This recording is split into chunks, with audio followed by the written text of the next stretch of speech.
प्रिय लोकांनो, येशू ख्रिस्ताच्या नावाने मी तुम्हाला नमस्कार करतो. तुम्ही कसे आहात? तुम्ही ठीक आहात ना? प्रभूमध्ये नेहमी आनंदी राहा. तुम्हाला आनंदी राहायचे असेल तर तुमच्या जीवनात एक अद्भुत गोष्ट घडायला हवे. कोणते अद्भुत घडावे? या शहरात एक अद्भुत गोष्ट काय झालं? हे कुठलं ठिकाण आहे? कुठलं शहर आहे? तुम्हाला जेरिको शहर दिसते का? पुस्तकात सांगितले आहे यरिको शहर येशू ख्रिस्त गलिलीहून जेरुसलेमला जाताना बहुतेक वेळा या मार्गाने जात असे. यरिको शहराच्या मार्गाने जात असे. असेच एक शहर आहे जिथे येशू गेला होता. या शहरात येशूने अनेक अद्भुत गोष्टी केल्या आहेत. त्यापैकी एक अद्भुत गोष्ट लूक अध्याय 19 मध्ये ते लिहिले आहे.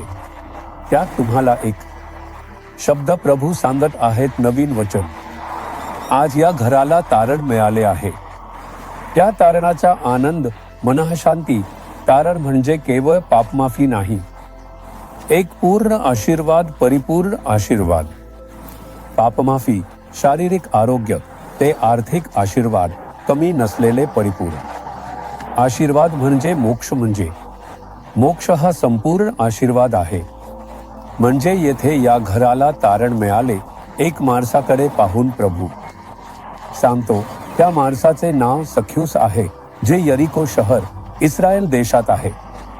यरिको शहरातूनच मी बोलतो आहे. आज हे पॅलेस्टाईन देश म्हणून ओळखले जाते. पॅलेस्टिनी लोक जास्त प्रमाणात राहतात. हे त्यांच्यासाठी वेगळे करून दिलेले स्थान आहे. पॅलेस्टाईन देश. येथे एक झाड पाहत आहात का? हे सिकोमोर झाड आहे. याबद्दल लूक 19व्या सत्तेत येशू यरिहोमधून गेला असे लिहिले आहे. ज्यात होता तेव्हा सख्यूस नावाचा एक माणूस, जो कर वसूल करणाऱ्यांचा प्रमुख होता आणि श्रीमंत होता. म्हणजेच मुख्य कर वसूल करणारा एक मोठा अधिकारी. कर कार्यालयात होता. मोठा श्रीमंत माणूस. त्या गावात सगळ्यांना माहीत होता. मोठा धनाढ्य म्हणून. त्याला कळले की येशू त्या मार्गाने येत आहे. त्यांना पाहण्याची इच्छा झाली. येशू बद्दल खूप ऐकले होते. येशू चमत्कार करतो, मुक्ती देतो, लोकांना शांती देतो. त्याला सगळे देव म्हणतात, भविष्यवक्ता म्हणतात. तो खूप अद्भुत दिसतो. तो जातो. संपूर्ण जागा गर्दीने भरलेली असेल. सगळं ऐकताच मी पाहायचे आहे. ऐकले पुरेसे नाही.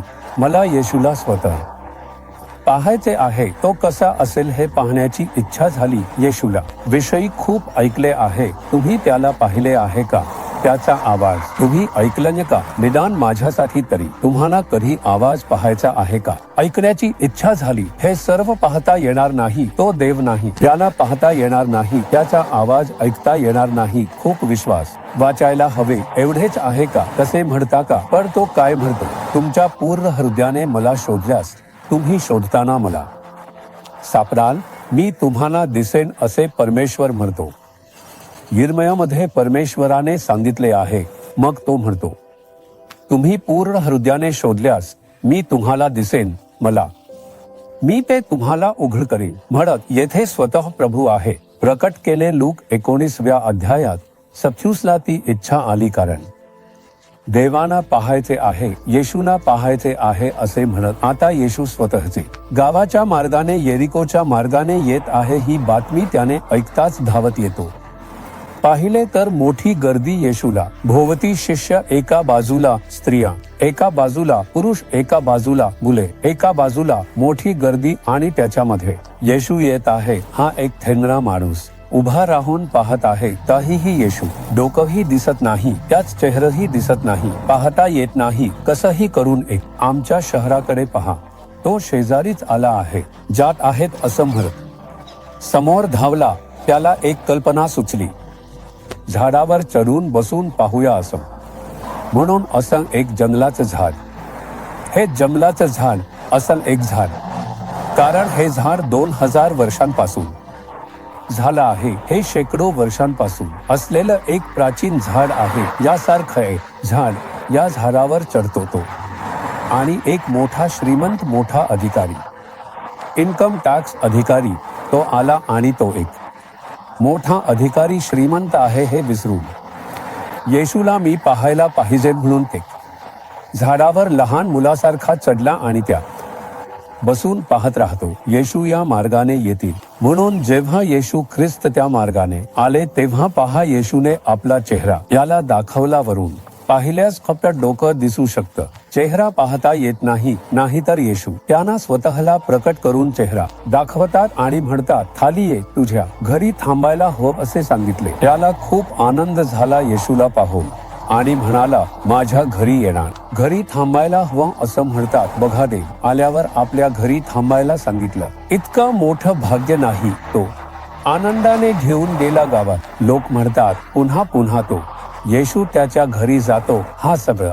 अन्याय सगळं करून संपत्ती जमवली आहे, टॅक्स नावाने लुटतो, लोकांना फसवतो, कराच्या पैशांची लूट करून श्रीमंत झाला आहे. त्याच्या घरी येशू जातो. आम्ही कोणाच्याही घरी आपण जाऊ शकत नाही, खूप दुष्ट आहे. ते म्हणतात मी इथे आहे. मग उभा राहून म्हणतो, येशू माझ्या संपत्तीतील अर्धा भाग गरिबांना देतो. कोणाकडूनही अन्यायाने घेतले असेल तर 4 पट परत देतो असे म्हणतो.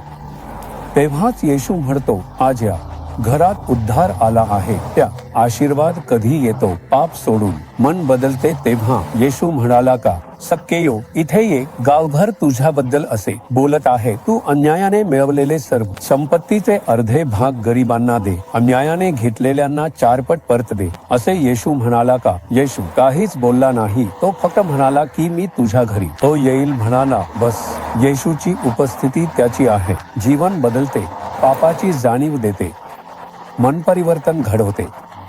हेच येशू आहे. तो पवित्र येशू आहे. जर तो आपल्या जीवनात आला तर आपले जीवन पूर्णपणे बदलून जाईल. तो आल्यावर आपले घर बदलून जाईल, व्यवसाय बदलून जाईल, आपले जीवनशैलीच बदलून जाईल. फसवून मिळवलेले अन्याय मिळवण्याने सर्व बदलून जाईल. तोच मन परिवर्तन करून सांगतो, माझ्या इच्छांमध्ये अर्धे गरिबांना देतो, मी 4 पट परत देतो असे सांगतो. दुसऱ्यांकडून फसवून घेतलेले परत घ्यायला हवे. दुसऱ्यांचे सामान ठेवून तुम्ही भक्तीने देवाला प्रार्थना करतो म्हणत कितीही प्रदक्षिणा केली तरी पाप माफ होणार नाही, आशीर्वाद येणार नाही. दुसऱ्यांकडून सामान तुमच्या हातात असेपर्यंत तुम्ही स्वर्गराज्यात जाऊ शकत नाही. फसवून मिळवलेले हे अन्यायाने मिळवलेले आहे, लाच घेऊन मिळवलेले आहे, भेसळ करून मिळवलेले आहे, इतरांना फसवून घेतलेले सामान आहे. असेपर्यंत तुम्ही शांततेत राहू शकत नाही, स्वर्गात जाऊ शकत नाही. मी ते परत देऊ शकत नाही. मी काय परत देऊ शकतो? इतरांबद्दल फसवणे असेल ते परत द्यावे लागेल. ते सर्व परत देऊन सुधारणा केल्यावर परमेश्वर म्हणतील, आज या घराला उद्धार मिळाला आहे. उद्धार आला, पूर्ण आशीर्वाद, पापमुक्ती, शांती, सुख, आशीर्वाद, समृद्धी सर्व काही मिळेल. त्याच धकीला परमेश्वराने दिलेला आशीर्वाद तुम्हाला देऊ इच्छितात. आज परमेश्वराकडे बघून सांगा, परमेश्वरा मी आणि माझे सहमती देतो. जर मी कोणाकडून अन्यायाने घेतले असेल तर परत देईन. परमेश्वरा अन्यायाने मिळवलेले धन मला नको. मी जास्त गरजेपेक्षा जास्त संपत्ती साठवून ठेवली आहे. गरिबांना मी देतो, मला सहमती देतो. सांगा, एक मोठा आशीर्वाद तुमच्यासाठी वाट पाहत आहे, कुटुंबासाठी वाट पाहत आहे. परमेश्वरा सख्यूसाठी आणि कुटुंबासाठी कारण देऊन आशीर्वाद दिला. मीही सख्यूसारखा स्वतःला समर्पित करतो. क्षमाहीन आणि परत देण्यास मदत करेन. गरिबांना परमेश्वराला वाटून देण्यासाठी कृपा दे. माझ्यासाठी आणि माझ्या कुटुंबासाठी या तारणाच्या आशीर्वादाची देणगी दे. आम्ही येशूच्या नावाने प्रार्थना करतो. आमेन, आमेन.